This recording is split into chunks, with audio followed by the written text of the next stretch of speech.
All right, guys, so today we're gonna review two more topics on our homework. The first one we're gonna talk about is a check register with deposits and withdrawals.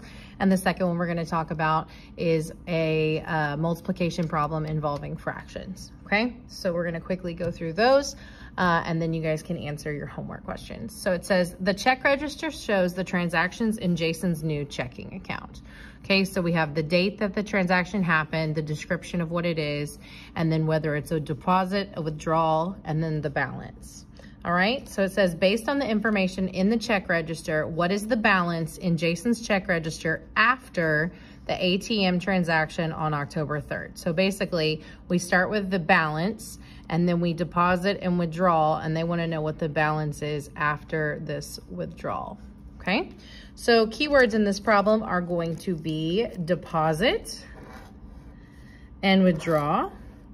And remember, deposits are money we add to our account. So these are going to be positives or pluses. And withdrawals are negatives that we take away from our account. So these will be negatives or subtractions. Okay. And then the rule for decimals is just to line them up. So I'm going to start with my balance of 625.10.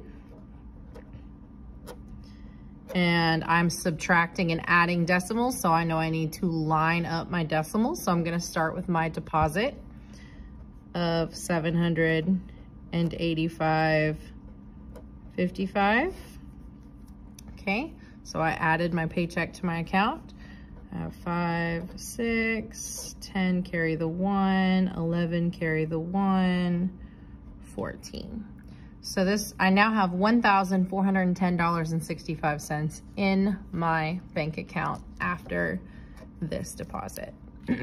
So now I'm going to start withdrawing or subtracting. So I have to make my car payment. My car payment was $626.40. Again, I'm lining up my decimal because that's the rule when adding or subtracting. So 5 minus 0 is 5.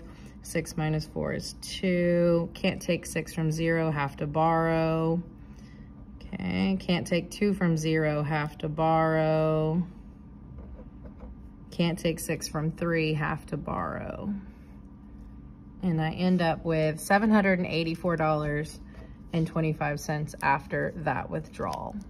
And then the last step is to take out my ATM cash withdrawal. So I went to the ATM, I needed some cash.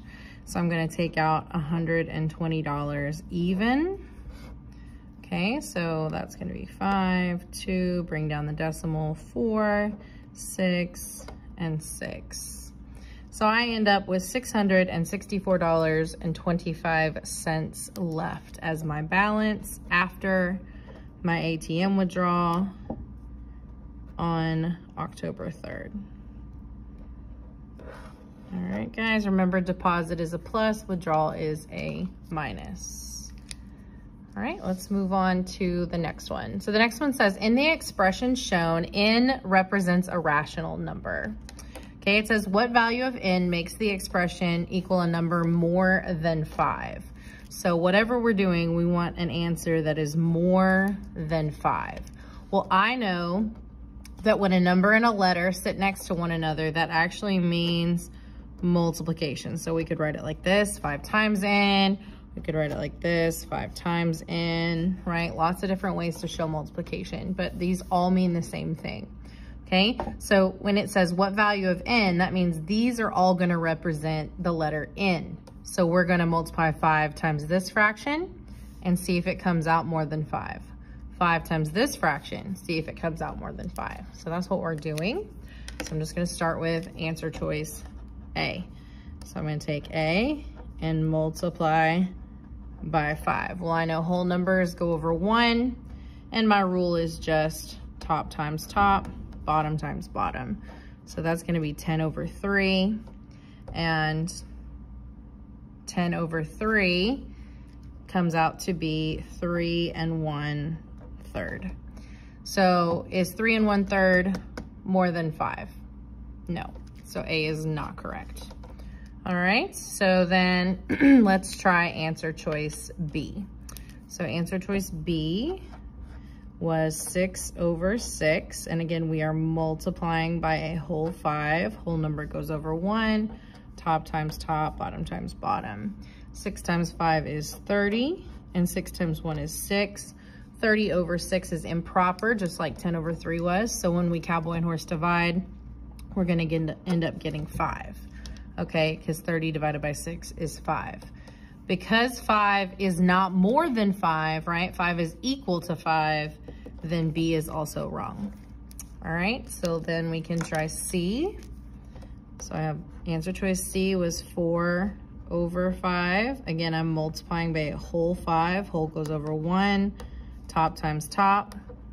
Bottom times bottom. Again, it's improper.